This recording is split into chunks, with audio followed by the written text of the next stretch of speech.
माता जानकी को वैदेही इसलिए कहा जाता है क्योंकि रावण जब हरण करके ले गया माता जानकी जी का, तो प्रभु श्री रामचंद्र जी दुखित हुए और दुखित होकर एक शिला पर विराजमान थे, विद्यमान थे।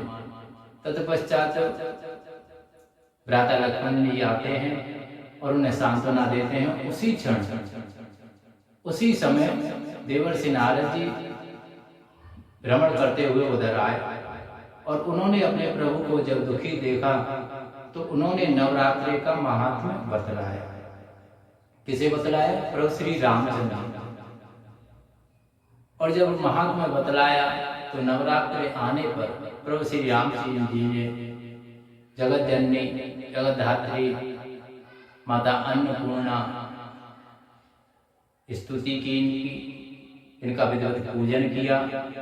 माता प्रसन्न हुई और माता प्रसन्न होकर के इन्हें इच्छानुसार वरदान दिया।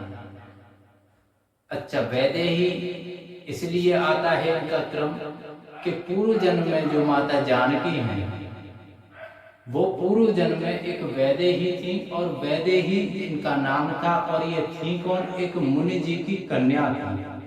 और मुनि जी की कन्या ऐसी नहीं, एक साधारण कन्या नहीं, सामान्य कन्या नहीं, कन्या जो थी अति तपस्विनी थी।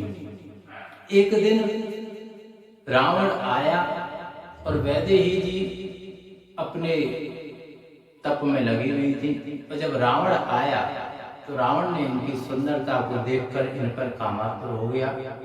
और जब कामातुर हो जाता है तो इनसे विवाह का प्रस्ताव रखता है। कौन रखता है? रावण। रावण विवाह का प्रस्ताव रखता है, किंतु स्पष्ट रूप से माता वैदेही मना कर देती है। जिस पर के जैसे ही मना किया, अभिमानी तो था ही रावण, अभिमानी के साथ साथ बलशाली भी था।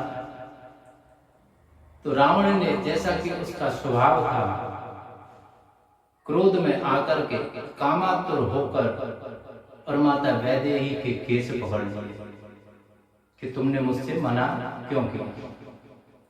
और जब ऐसा किया रावण ने माता वैदेही के साथ, उसी क्षण माता वैदेही ने अपना शरीर त्याग दिया। क्या त्याग दिया? शरीर त्याग दिया।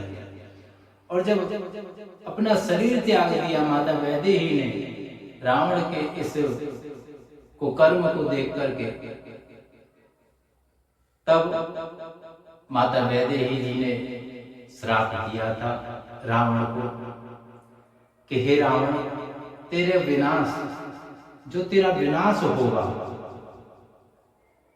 जो तेरा विनाश होगा, उस विनाश के लिए मैं स्वयं इस भूतल पर गर्भ से जन्म लूंगी, इस धरा पर अर्थात इस पृथ्वी पर आऊंगी और किसी गर्भ से जन्म लूंगी, लक्ष्मी अंश से उत्पन्न। यही माता सीता कही गई है।